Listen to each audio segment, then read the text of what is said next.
Hello everyone, today I am going to discuss about your next chapter, that is carbon and its compound. Metals and non-metals I have just finished in two videos. Go and watch it if you have not yet watched it. So let's start. The first thing, what is carbon? As we all know that carbon is a gas, exists freely, independently and sometimes in combined state. Combined state, normal तो आप carbon जानते हो, combined state CO2 होता है। ठीक है, अब carbon के बारे में जाने तो कार्बन क्या है? Carbon is a non metal. Carbon is a non metal और इसे हम क्या कहेंगे? कार्बन एक नॉन मेटल गैस है। ठीक है, कार्बन की जो एटॉमिक नंबर होता है वो होता है 6। इसकी जो एटॉमिक मास होती है वो होती है 12। इसके अलावा कार्बन के बारे में आप लोगों ने क्या पढ़ा होगा? कार्बन की जो वैलेंसी होती है वो कितनी होती है? 4। वैलेंसी को आम बोलचाल की भाषा में आप लोग पढ़े हैं combining capacity of an atom. Combining capacity of an element, combining capacity, valency. ये जो कार्बन की जो वैलेंसी है यही इसको सबसे खास नॉन मेटल बनाती है। आप जो भी चीज अपने आमने सामने देख रहे हैं लिविंग थिंग्स में, मोर या फिर नॉन लिविंग थिंग्स में, या फिर ऑर्गेनिक प्रोडक्ट जो भी बनते हैं, उसमें जो सबसे बड़ा रोल किसी कंपाउंड, किसी एलिमेंट का होता है तो वो होता है कार्बन। एक नॉर्मल सी चीज बता रहा हूं, आप लोग CHO जानते हैं? एक सिंपल सा फॉर्मूला याद होगा आप लोगों को, C6H12O6। ये किसका फॉर्मूला है? ग्लूकोज का। ग्लूकोज में C जो है वो कार्बन है, H जो है वो हाइड्रोजन है और O जो है वो क्या है? आपका ऑक्सीजन है। तो आप ये सोचो कि कंबाइंड स्टेट में कार्बन कितना इंपॉर्टेंट है। कार्बन इन दोनों के साथ मिलकर हमारा जो सबसे बेसिक यूनिट है जिसके ऊपर हम खाना खाते हैं, जो हमारे बॉडी में घुलता है, जिससे एनर्जी हमें मिलती है, वो क्या है? ग्लूकोज है। ठीक है, तो आप ये समझिए कार्बन इस वैल्यू से कितना इंपॉर्टेंट हो गया हमारे पढ़ने के लिए। अब जो कार्बन है, कार्बन की जो ये वैलेंसी, इसे हम क्या कहते हैं? Tetra valency. Tetra means 4 and valency is valency. इसके कारण इसके पास एक प्रॉपर्टी आती है कैटेनेशन की। ये प्रॉपर्टी होती है फॉर्मिंग चेन्स।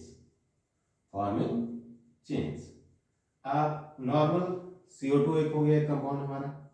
ठीक है, कार्बोनेट जानते हैं आप CO3, या फिर बाइकार्बोनेट जानते हैं आप SCO3।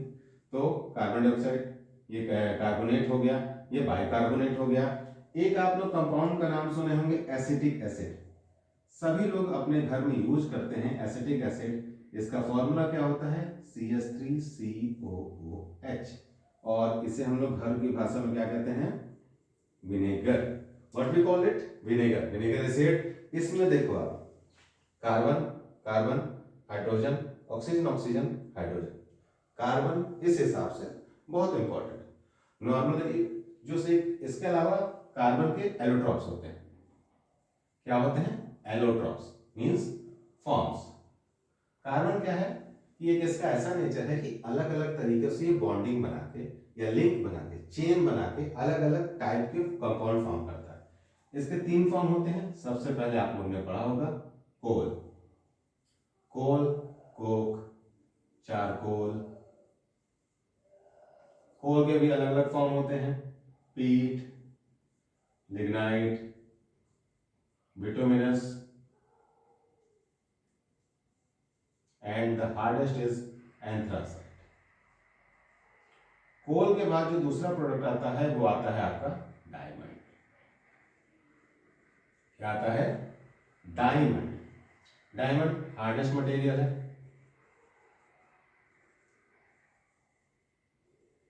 ठीक है, इसके बाद जो तीसरा आता है वो आता है ग्रेफाइट।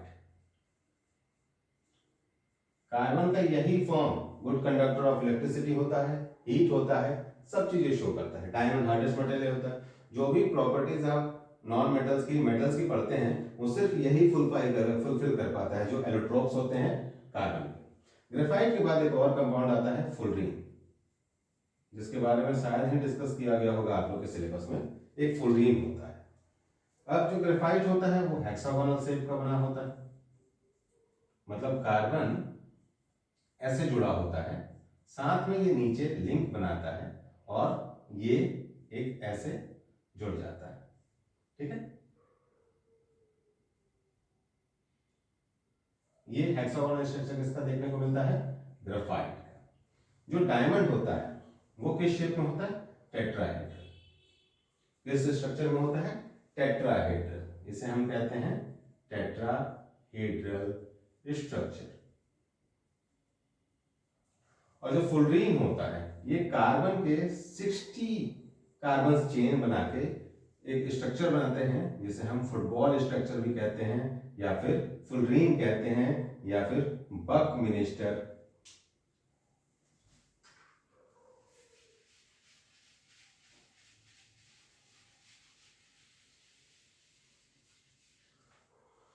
जो ग्रेफाइट का स्ट्रक्चर होता है वो कैसा होता है? हेक्सागोनल, यानी 6 कार्बन एक दूसरे के साथ जुड़ के आपका क्या बनाते हैं? एक हेक्सागोनल शेप बनाते हैं। वो फिर दूसरे कार्बन से जाके अटैच हो जाते हैं। ये इस तरह का स्ट्रक्चर इन लोग का बनता है। ये इस तरह ये लोग एक दूसरे से अटैच होते हैं। जो ये बॉन्ड होता है ये वीक होता है, इसलिए आप जो ग्रेफाइट देखोगे हम उसे पेंसिल के लीड में यूज करते हैं कि हम जब उसका एक लेयर छिलते हैं तो फिर से हमें ग्रेफाइट ही मिलता है, उसके अंदर कोई और प्रोडक्ट नहीं मिलता है। डायमंड का स्ट्रक्चर कैसा होता है? टेट्राहेड्रल। ये टेट्राहेड्रली एक दूसरे से जुड़ के एक स्ट्रॉन्ग बॉन्ड बनाते हैं। अब ये वीक बॉन्ड हो गया और डायमंड्स के बीच वाला बॉन्ड कैसा हो जाएगा? स्ट्रॉन्ग हो जाएगा। दैट्स वाई, और इसी कारण ये सबसे हार्डेस्ट मटेरियल बनता है। फुलरीन के बारे में बात करें तो फुलरीन का जो स्ट्रक्चर होता है वो फुटबॉल स्ट्रक्चर होता है। C60 ये एक फुटबॉल के स्ट्रक्चर जैसा बनता है। ठीक है, वो यार समझते हैं हेक्सागोनल जुड़ के वो स्ट्रक्चर बना देता है। तो ये C60 ऐसे स्ट्रक्चर होते हैं एक दूसरे से, मतलब ये उसको पेंटागन समझ लेना तुम लोग, उस हिसाब से ये स्ट्रक्चर बनाता है। इसके अलावा कार्बन में बहुत सारी चीजें हैं। तो मैंने कोल के आपको डिफरेंट फॉर्म बनाया। पहले क्या फॉसिल फ्यूल होता है, फॉसिल फ्यूल के बाद पीट बनता है जो सॉफ्ट होता है, क्लेई स्ट्रक्चर होता है। उसके बाद थोड़ा सा हार्ड होता है, लिग्नाइट होता है। फिर उसके बाद बिटुमिनस आता है, एंथ्रासाइट आता है। कोल के ही दूसरे फॉर्म्स, कार्बन के ही दूसरे फॉर्म्स आप लोग को मैं बताता हूँ, just for your knowledge, not for your exams.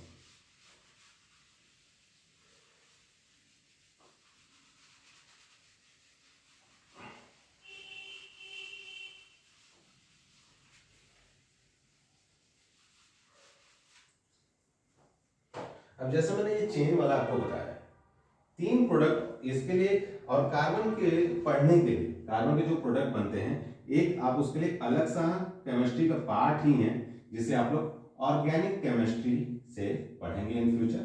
या उसमें सिर्फ हम कार्बन से बने हुए प्रोडक्ट, कार्बन मतलब कंबाइंड स्टेट में कैसा रहेगा, वो सारा चीज हम लोग पढ़ेंगे। इससे पहले CO2 के बारे में थोड़ा सा डिस्कस करना चाहता हूँ। CO2 का एटॉमिक मॉलिक्यूलर मास जो होता है वो कितना होता है?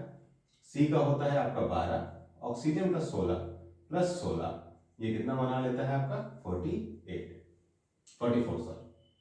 ये कितना स्ट्रक्चर आपका बना लेता है? 44 AMU, उससे अपन कहेंगे मॉलिक्यूलर वेट होता है। यहाँ कार्बन 2 ऑक्सीजन से जुड़ता है।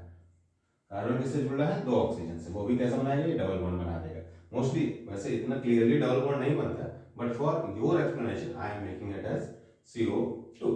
ठीक है, नाउ इसके अलग अलग आप फॉर्म देख लोगे। जैसे एक फॉर्म ये होता है, जब हम ऑर्गेनिक केमिस्ट्री डिस्कस करते हैं तो आपको 3 चीजें दिखती हैं, अल्केन, अल्कीन और अल्काइन। अल्केन वाले जो भी प्रोडक्ट होते हैं उसमें जो कार्बन का पहला चीज बनता है CH4, जिसे हम क्या कहते हैं? मीथेन। फिर अपन बनाते हैं इथेन और फिर प्रोपेन। एक गैस का नाम आपने सुना होगा जो सिलेंडर्स में यूज होता है, वो क्या है? ब्यूटेन। फिर अल्काइन में same, methyne, methane, ethene, propene and butene. Alkyne में methyne, propyne, ethyne and butyne. ये आपके सिलेबस में शायद ही हो, ठीक है, अपन जब आगे बढ़ेंगे तो उसको डिटेल से देखेंगे।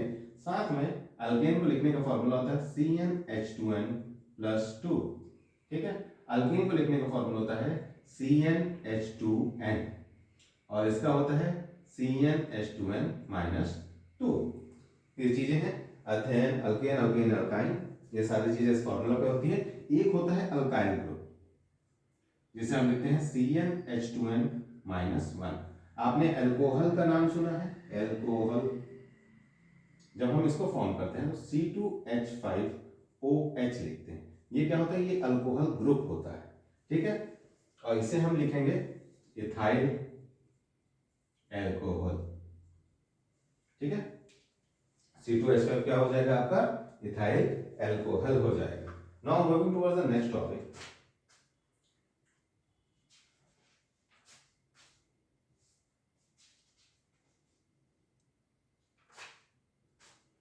चलो स्ट्रक्चर्स दिए हैं आपके में, chain and branches and rings.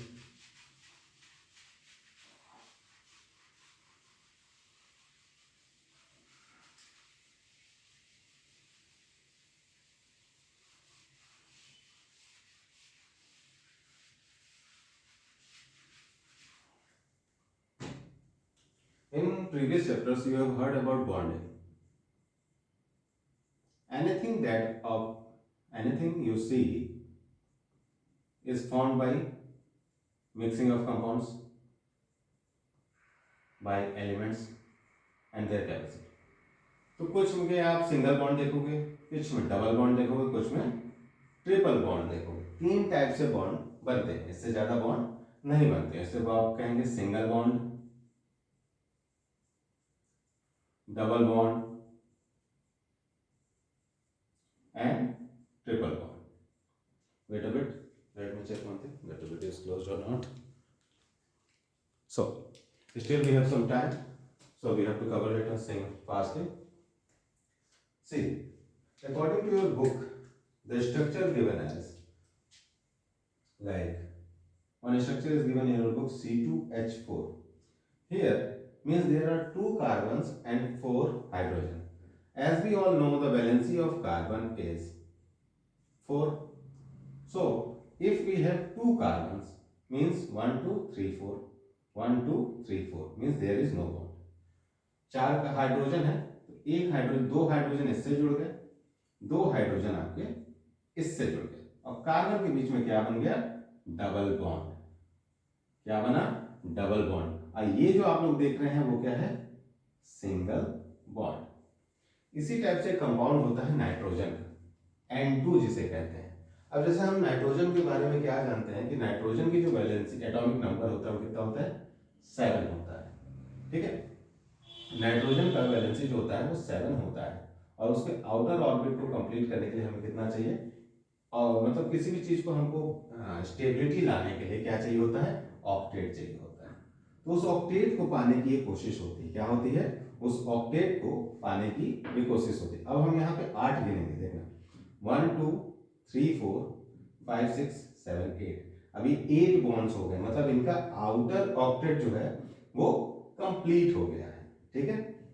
1 2 3 4 5 6 7 8, 1 2 3 4 5 6 7 8, इस तरह से ऑक्टेट कंप्लीट हो जाता है, ठीक है।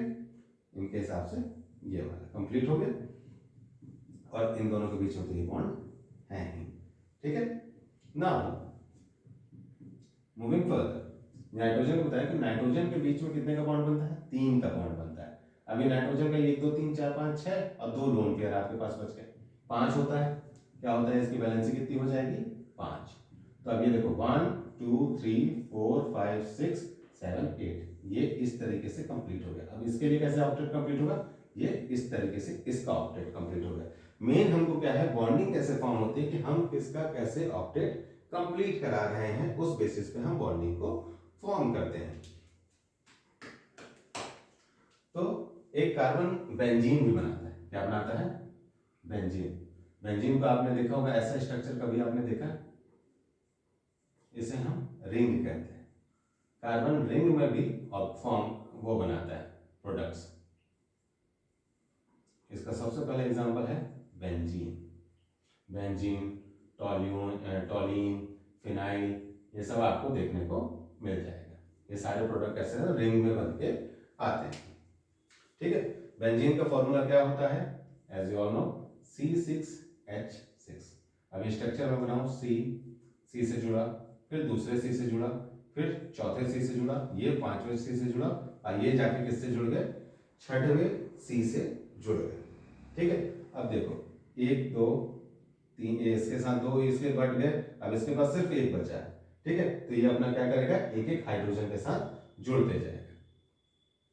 फिर ये एक हाइड्रोजन के साथ जुड़ा, ये है एक हाइड्रोजन के साथ जुड़ा, एक हाइड्रोजन के साथ ये जुड़ा, एक हाइड्रोजन के साथ ये जुड़ा। यहाँ पे एक चीज होती है रेजोनेंस।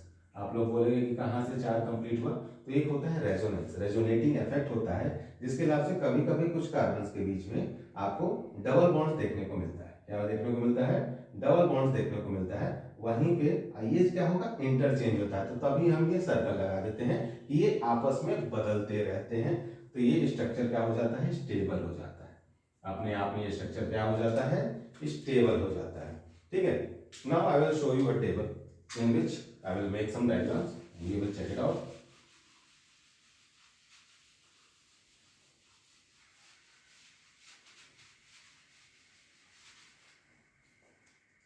See, formula CnH2n+2। यहाँ पे हम जैसे जैसे कार्बन का नंबर्स बढ़ाते जाएंगे वैसे वैसे हमारा ये फॉर्मूला बनता जाएगा। अब जैसे C की वैल्यू 1 है, तो C1 H2 into 1 plus 2 equals to CH4, जिसे हम क्या कहेंगे, मीथेन कहेंगे। क्या कहेंगे, मीथेन। ठीक है, फिर C2, अब H2 into 2 plus 2, यानी C2H2+2, ये क्या हो जाएगा, C2H4+2 6H6, ये क्या हो जाएगा, इथेन। ठीक है, ये सब में कॉमन होता है। इसका फॉर्मूला क्या होता है, meth eth prop but pent hex hept oct nona dec. ठीक है, इस तरह आप उसको कर सकते हो। Meth eth prop but pent hex hept oct non dec, 1 2 3 4 5 6 7 8 9 10। अभी तक अपन को कहां तक पढ़ना है, यहाँ पे हेक्सेन तक ही पढ़ना है, पर्याप्त है। ठीक है, प्रोपेन में कितना हो जाएगा कार्बन, C3। मैं यहाँ लिख देता हूँ, C की वैल्यू 1 है, N की वैल्यू भी 1 है, N की वैल्यू 2, C की वैल्यू 2, N की वैल्यू 3, C की वैल्यू 3, N की वैल्यू 4, C की वैल्यू 4, N की वैल्यू 5, C की वैल्यू 5, N की वैल्यू 6, C की value 6। Now C3H2 into 3 plus 2 will give you C3, 2 3 is 6 plus 2 H8. Now C4H2 into 4 plus 2 will give you C4, 2 4 is 8 plus 2 10 H10। ये हो गया आपका propane. क्या हो गया, ये आपका प्रोपेन हो गया। अब ये क्या हो गया, आपका ब्यूटेन हो गया। क्या हो गया, ब्यूटेन। अब यहाँ पे C5H2 into 5 plus 2 will give you C5H12। ये हो गया पेंटेन। क्या हो गया, pentane. Now C6H2 into 6 plus 2 will give you C6H14। ये हो गया आपका hexane. Now I will make some structures, so please carefully watch it। अब ये मीथेन का देखो, थोड़ा सा ऊपर से करेंगे अपन, C को बीच में रखेंगे, उसके अगल बगल 4 डंडे, क्योंकि वो उसकी कैटिनेशन प्रॉपर्टीज है। चारों साइड अपन को क्या सेट कर देना है, H। ज्यादा टफ नहीं है, बस आपको ये स्ट्रक्चर बनाने आना चाहिए। अब इसमें C2 है, तो C 2 हो गए, 2 के बीच में बॉन्ड आ जाएगा। ठीक है, अभी से अपन बॉन्ड लगा देंगे, फिर अपन काउंट करेंगे सबके 4 बॉन्ड होने चाहिए। ठीक है, आप 4 बॉन्ड देखे तो इतना होना चाहिए, 6 होना चाहिए, तो H H H 3 H H H satisfy कर रहा है, बिल्कुल सही। ठीक है ना, बॉन्ड में से बना देता हूं, आप लोग इससे देखें, C C C। ठीक है, बॉन्ड बॉन्ड, ये हो गया। एक इसका इधर हो गया, एक इधर हो गया, एक इधर हो गया, ये ये ये ये ये काउंट कीजिएगा, H H